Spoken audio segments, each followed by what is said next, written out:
good afternoon, or if you happen to see this in the morning, good morning, or if you see this in the evening, good evening. My name is Deanne D. Matthews, and I am the author of Black, White, and Red All Over. And I apologize for the reversal in the field.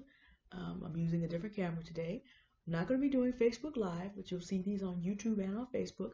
And this will allow me to have a little flexibility on how much reading I do at one time, and also on promoting some other people and putting in some commercial breaks, if you will, that allow me to promote people that have helped me along the way. So it'll be higher production value, a little bit more entertainment in compensation for me not doing these live. This book came out in August of 2019. Let me say a quick thank you to everyone who's already purchased copies. I do have more signed copies available now for this series of winter spring readings. We've been reviewing the summer fall readings and discussions on Facebook. I've been posting them up and getting ready for this. We've read through chapter 1 and chapter 2, and we had discussions based around them. So today, we're not going to read this entire book in any of these readings, but today we're starting our Women's History Month readings for Black, White, and Red All Over. And so we're going to focus on the women characters of the story. Now, in general, for those of you that have read this, you know that there are not many prominent women in the forefront of the story. This is a story that has real frontline racial conflict. And given that it's located in a very conservative section of the country, Southern Virginia, it's not the kind of environment where women are necessarily going to be out of the front lines. It doesn't mean that they're not important, because there are things that need to be said in an age of conflict, which we are living in. The role of women is very important. No matter what you think that role is, there are sub-themes in Black, White, and Red All Over that also deal with the racial sub-themes. It's all here. I basically took the world as it is and rolled it all up into Black, White, and Red All Over. You will see certain archetypes of certain kinds of women that you would expect to see in a story like this, and you also may be surprised a few times. We're going to start out with Captain Hamilton's wife, Mrs. Agnes Hamilton, and we meet her in chapter 3. For those of you who are new, let me recap chapters 1 and 2. This story begins with a new black newspaper in Lofton County. Lofton County is 39% African American or black. And being in a very conservative area of Virginia, it is not expected for them to be very loud and vocal. And then one good day in 2019, they decide, you know what? They open a new confrontational newspaper, and they also do what's called a Freedom of Information Act request, demanding records from the police officers in Lofton County cities and towns about the treatment of black people in that area. It is an abominable record, and they finally demand to see it because they intend to publish it and make it known what's going on. And of course, this is during a time period where it's a federal request, but Donald Trump is still in office. So the Trump administration is a little bit slow on moving on these kind of federal issues, but they're demanding it anyway. And what they're going to do is make it public through the newspaper. So in chapter 1, this is the situation. In chapter 2, all the police officers, including our lead character, Captain Ironwood Hamilton of Tinyville, all get together for dinner to discuss what they're going to do with this request. And even though federal law makes it very clear that unless there's active investigations, they need to go ahead and release the records, a lot of people don't want to release the records. And Captain Ironwood Hamilton starts from a position of, these are all his peers. He grew up with them. He was away for 20 years, but he grew up as a conservative white male Virginian. He is a compassionate Christian conservative type guy. And these are all his peers. He grew up with these men. And he sits there and listens to what everyone has to say, but he has not quite decided what he's going to do, because he has to work through finding out that his predecessor, Captain Sidney, who he looked up to as a child, also promoted this abominable record. So he is going to be at odds with everyone he has grown up with, and most of the people he looked up to, if he just decides to comply. Yes, police officers deciding that they need to comply. A little bit different than the usual conversation. Well, that black person wouldn't be dead if they had just complied. Well, these police officers need to make a decision to comply, and some of them are not for it. And if they're not going to comply, that leaves the question of what else could they possibly be planning to do? And that leaves Ironwood Hamilton in the situation of having to work that out as well. That's chapters 1 and 2. Today we get into chapter 3, Captain Hamilton's home life, and of course the person that makes that home life for him, Mrs. Agnes Hamilton. We meet her and the Hamilton children in this section. We'll come back and discuss it after the commercial, and I'll introduce you to the people who put together my trailer, and also put up information if you should need a wonderful book trailer. I'll put up their information as well. Chapter 3, this is the beginning of chapter 3. Rest and review and decision. Reveille was engraved upon the soul of a 23-year soldier. Major Ironwood Hamilton never slept past 5 a.m., the bugle no longer necessary. It never had been.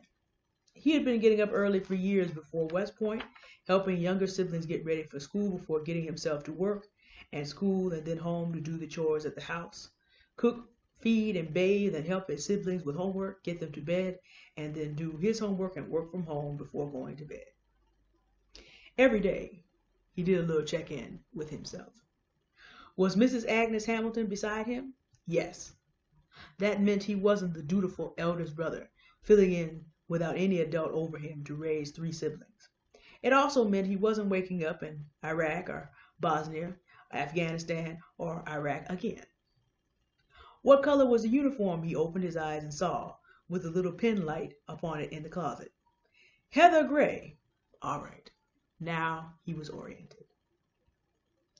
Captain Ironwood Hamilton of the police force in Tinyville, Virginia, carefully began to ease out of bed, as always, so as not to wake his wife. But she was awake and snaked her arms around him. You know what I hate? She purred in his ear. What? The whole thought of you doing your isometric workout in the morning, your sinewy body just gleaming and fresh, and that you'll be dressed and out of here for hours and hours before you get that body back here to me. Trying to make sure Ira and Agnew don't get to be the baby twins for long, eh? Captain Hamilton was 45. His wife, 43. It was not likely that they would have another child, but they had said that when he was 43 and she was 41. And twins Ira and Agnew had come along the following year. Do you mind? Not if you don't, Aggie.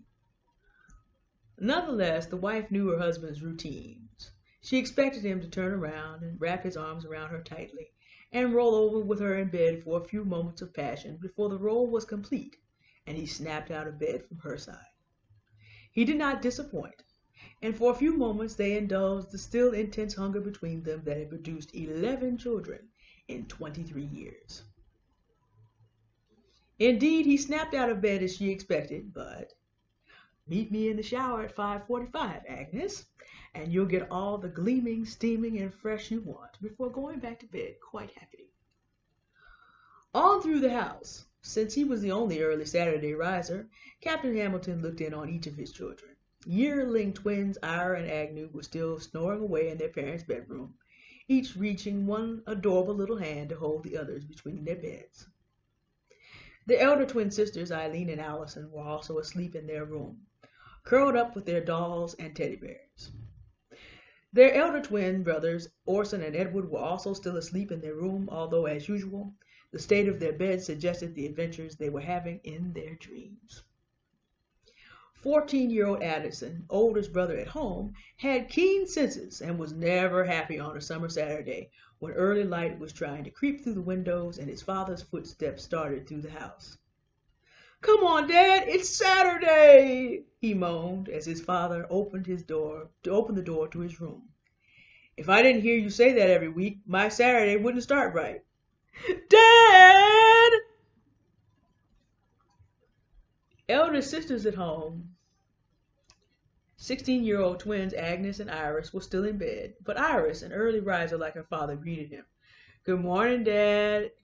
"Good morning, Iris," he said with a smile. "Just checking in." Home from college and happily away from the madness below with her attic perch, Adela, still snoring away when her father climbed the ladder and peeked in on her. Lastly, in the guest room, also arisen to the internal reveille, was the guest for the weekend, Captain Henry Fitzhugh Lee of the Big Loft Police Department, known as Cousin Harry in the Hamilton family home. He was doing push-ups, alternating one hand with another. Top of the morning, Harry. 57, 58. Top of the morning. 59, 60. All was well in the Hamilton home. Captain Hamilton went through his Sunday workout and then returned to his bedroom and stopped for a moment to just enjoy the sound of running water and the pleasant effect that had on his hearing of his wife's singing voice in the master bathroom, like a melody played on muted strings, affectionate and alluring. She was a wonderful soprano, and he enjoyed routinely helping her find her highest notes.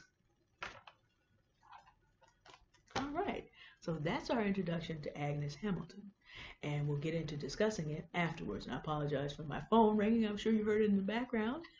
Forgot to turn it off. But not going to be interrupted because this time with you is important. So we're going to go to a quote commercial break because I want to show you something that we did not have during the spring and the fall. I have had a wonderful book trailer produced, and I want to introduce to you the two gentlemen who put this together, two wonderful African-American gentlemen. The first one is Mr. Markus Rogers, and you can find him on Facebook, not Facebook, but on Fiverr. He put together a wonderful cinematic book trailer and worked with me because I forgot to tell him that the veteran who would come home was white. Iowa Hamilton is white, so he redid that entire trailer without charging me any additional, and I really appreciate that. I recommend him to everyone, and I'll put his link in the video on the credits for this. Markus Rogers does magnificent work. Now, I didn't know he also did voiceovers for these trailers. A magnificent voiceover.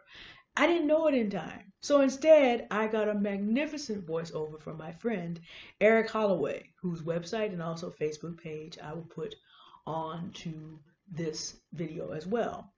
Now, let me tell you about Eric Holloway. This is a basso profundo. For anyone else, if you don't follow the music terms like I do as a musician, just understand that this is a voice like no other. A voice so deep that the nearest voice I can think of to compare it to is James Earl Jones, but Eric Holloway has a voice even deeper and more magnificent than that. And you'll hear it for yourself. But he's also available for your projects. So I'll put his website and also his Facebook here available. Finally, in terms of the music that you'll hear on this trailer, that was me. If you need, I'm also a composer. So if you need a minute of music for a project that you're doing, maybe we can work something out. I'm available to put together anything from piano music all the way to full orchestra. Anyway, enjoy what Mr. Rogers, Mr. Holloway, and I came up with. And remember, even though the trailer says the book is available on Amazon, you can also ask for signed copies during this winter-spring reading period. I also should mention, if you really need a large print version, I can make it available. But it just takes a little more doing because I have to set it up as large print for Amazon, and it's a little bit more expensive because the printing cost is higher. So if you really do need a signed large print version, I can make it happen. It's just going to take a little bit longer. It's going to cost a little bit more. But let me know when you see this whether or not that's something you'd be interested in. All right, I'll be back in just a little bit. Enjoy the trailer. And again, if you need something done, be sure to check out the information from Mr. Rogers and Mr. Holloway after the trailer and the video. Black, White, and Red All Over by Deanne D. Matthews is a current, gritty mystery and drama that could have been ripped from today's headlines. A decorated soldier and devoted family man comes home to be his hometown's top cop, but arrives as corrupt officers among his new police colleagues plan to go to war with the community standing up for its rights. Readers are saying, this book has a good mix of faith, humor, mystery, and suspense. Lots of good plot twists and surprises. Black, White, and Red All Over covers today's issues around law, order, race, policing, and history that just won't go away in a clean Christian mystery. Black, White, and Red All Over Get it on Amazon now, on Kindle, or in paperback.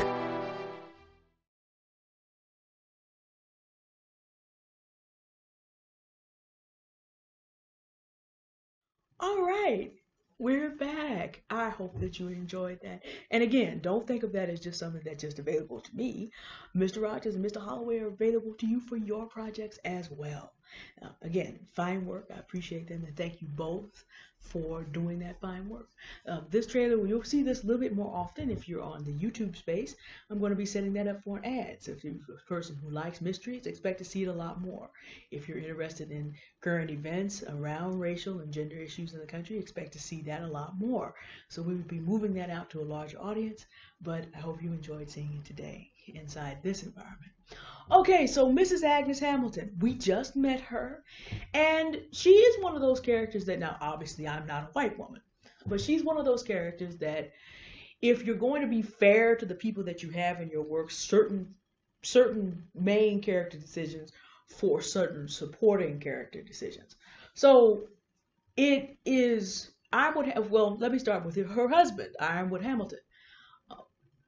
One of the things I really strive to do, it's very easy for people that have for 400 years been stereotyped and been treated unfairly to turn around and do that in return to the people that they feel are responsible for that. It's a very easy thing to do. It's a very human thing. It's very natural, but it's dishonest in many ways, and it makes for dishonest writing. Now, don't get me wrong. Let me make sure that we don't make any false equivalencies. If a black person were to assume that a white person is racist, there's about 400 years of evidence to that. Up to 50 years ago, it was cool to be out in public and express your opinion that a black person, by virtue of being black, was less than you, to drop that N-word. And so you would expect people who live through that to assume it. Prejudice happens sometimes because people have lived through those situations so often. There are still living black people on this earth who raise children and grandchildren who lived through the experience of Jim Crow, in the same way there are people who resisted civil rights and raised that entire generation of white people my age who lived to go to Charlottesville and to the Capitol on January 6th. So there are some assumptions that are born of past history. And then there are some assumptions born on simple racial nonsense for profit. The idea of race, and the white race being at the top, is about 500 years old, and it exists for profit. All the way to Pope Alexander VI, who made up an entire papal bull making up the entire Curse of Ham to justify Europe being able to enslave Africans. That was nonsense. It doesn't exist in the Bible. That does not exist anywhere in science, because now that we have DNA, we found out that actually the original man and woman look like me, and the Bible says this also, and everyone else comes from Africa. So that's nonsense. It's one thing if your prejudice towards someone is based on past experience of your family members. It's a totally different thing when your prejudice is based on racist nonsense. That being said,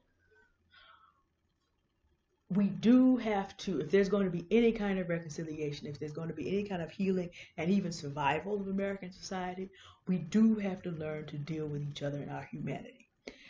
It's not always helpful.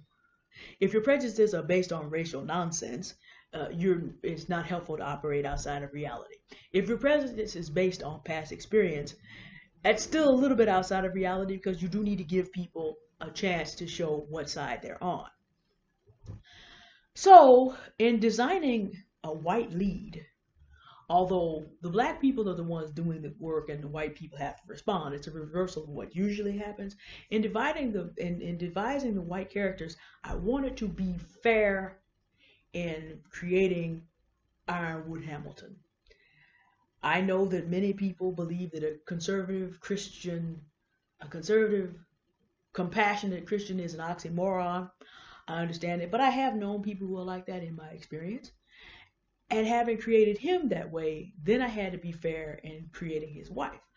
I know that many black people's experience has been a Miss Anne, slave mistress type, and I have those types that come up in my work. In my Civil War era novels, I've got a couple of those.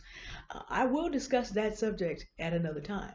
But in being fair to how we create this lead character who has to work his way through this decision, I also want to be fair. What kind of wife would he be likely from this conservative background, being military in this conservative town? What kind of woman would he likely be married to?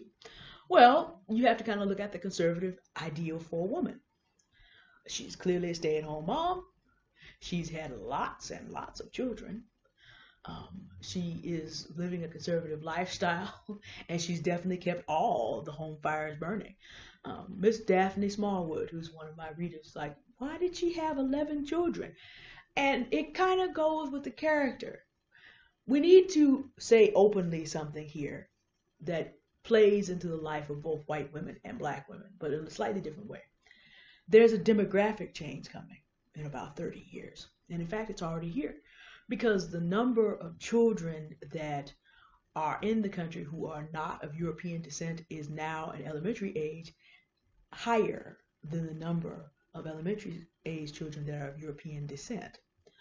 I've noticed for the past 20 years that when you read books that are targeted at white women, the books talk about come home, stop doing this feminist thing, come home, get married, have babies.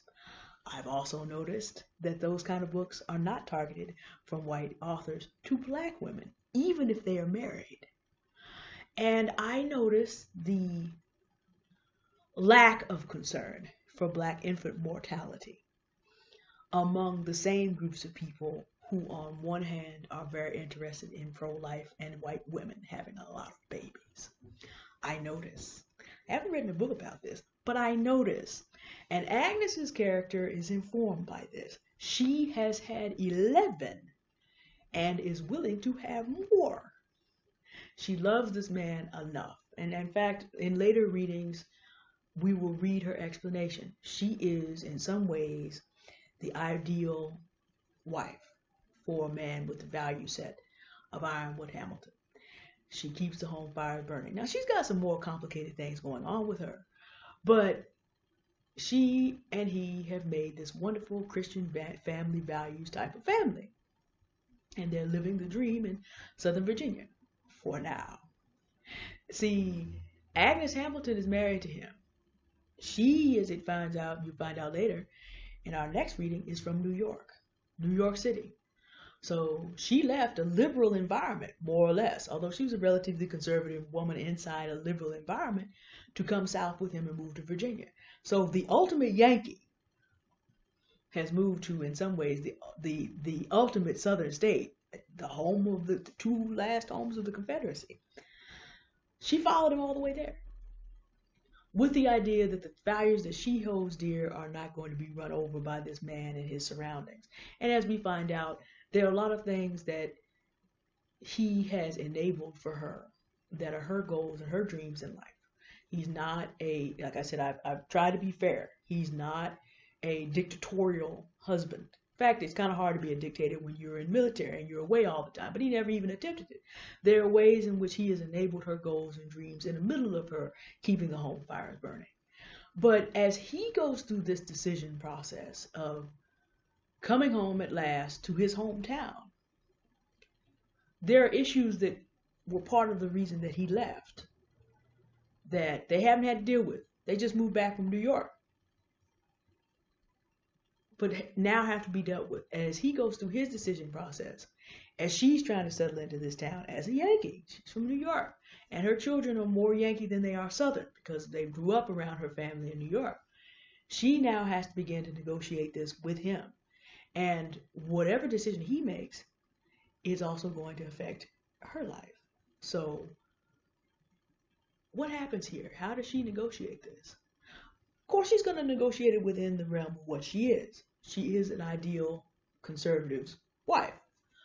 But there are wrinkles to things. And it's something that I don't get into hugely, but it is a subtle sub-theme of, is she going to go with him through this decision? What's her input going to be? But of course, you'll have to come back next time to learn more about that. Unless, of course, you've already read the book. Now, if you absolutely cannot wait, I can speak, well, I can't speed the large print. That's a lie. That's gonna take a little bit longer. If enough people want this, I'll come up with a large print edition. I can get, if you really, really, really want to know, you order it on Amazon and you rush ship it.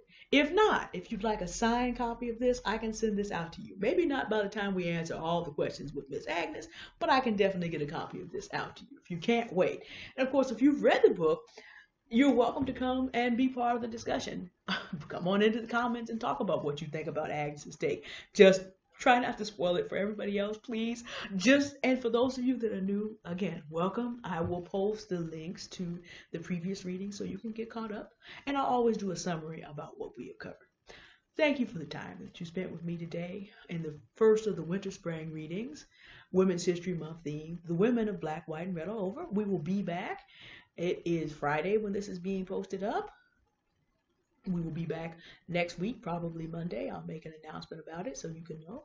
And we'll have this posted up for you then, and we'll go to our second reading.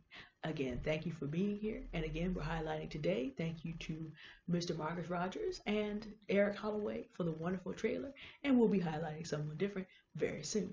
All right, everybody, have a lovely day, and I'll see you soon. Bye.